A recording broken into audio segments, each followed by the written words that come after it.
আমাৰ তৃতীয় আৰু চতুৰ্থ শ্ৰেণীৰ কৰ্মচাৰীসকলে যাতে মিউচুৱেল ট্ৰান্সফাৰৰ সুবিধা ল'ব পাৰে তাৰ বাবে আমি স্বাগত সতীৰ্থ পৰ্টেলটো আৰু এবাৰ মুকলি কৰি দিম।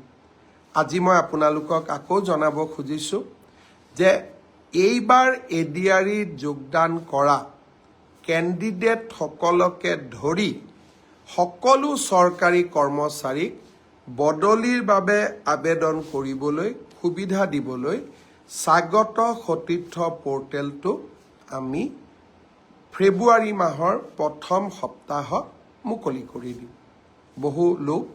বহুকেইজন প্ৰাৰ্থী ইয়াৰ পৰা উপকৃত হ'ব।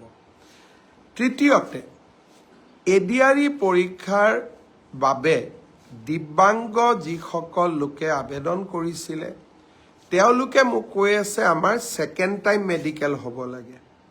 মই ৰাইজৰ কথা শুনি চলোঁ। ছেকেণ্ড টাইম মই মেডিকেলৰ সুবিধা এটা আপোনালোকক আকৌ দিম।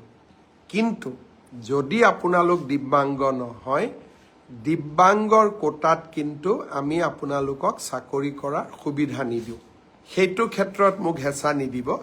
কিন্তু আপোনালোকে যিহেতু কৈছে যে আৰু এবাৰ আমাক চেক আপ কৰাৰ সুবিধা দিয়ক, নিশ্চিতভাৱে আমি আপোনালোকক সেই সুবিধা প্ৰদান কৰিম যাতে আপোনালোকে আৰু এবাৰ এই ব্যৱস্থাত বা আৰু এবাৰ যদি আপোনালোকৰ প্ৰথমটো ডাউট আছে আৰু এবাৰ যাতে আপোনালোকে সোনকালে আবেদন কৰিব পাৰে।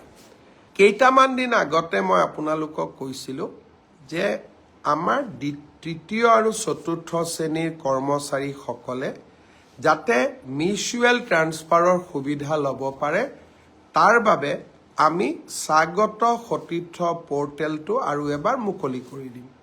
আজি মই আপোনালোকক আকৌ জনাব খুজিছোঁ যে এইবাৰ এডিআৰিত যোগদান কৰা কেণ্ডিডেটসকলকে ধৰি সকলো চৰকাৰী কৰ্মচাৰীক বদলিৰ বাবে আবেদন কৰিবলৈ সুবিধা দিবলৈ স্বাগত সতীৰ্থ পৰ্টেলটো আমি ফেব্ৰুৱাৰী মাহৰ প্ৰথম সপ্তাহত মুকলি কৰি দিম। বহুকেইজন প্ৰাৰ্থী ইয়াৰ পৰা উপকৃত হ'ব। তৃতীয়তে, এডিআৰি পৰীক্ষাৰ বাবে দিব্যাংগ যিসকল লোকে আবেদন কৰিছিলে তেওঁলোকে মোক কৈ আছে আমাৰ ছেকেণ্ড টাইম মেডিকেল হ'ব লাগে। মই ৰাইজৰ কথা শুনি চলোঁ। ছেকেণ্ড টাইম মই মেডিকেলৰ সুবিধা এটা আপোনালোকক আকৌ দিম।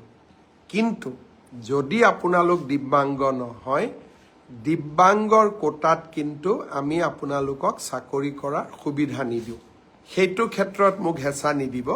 কিন্তু আপোনালোকে যিহেতু কৈছে যে আৰু এবাৰ আমাক চেক আপ কৰাৰ সুবিধা দিয়ক, নিশ্চিতভাৱে আমি আপোনালোকক সেই সুবিধা প্ৰদান কৰিম যাতে আপোনালোকে আৰু এবাৰ এই ব্যৱস্থাত বা আৰু এবাৰ যদি আপোনালোকৰ প্ৰথমটো ডাউট আছে আৰু এবাৰ যাতে আপোনালোকে সোনকালে আবেদন কৰিব পাৰে।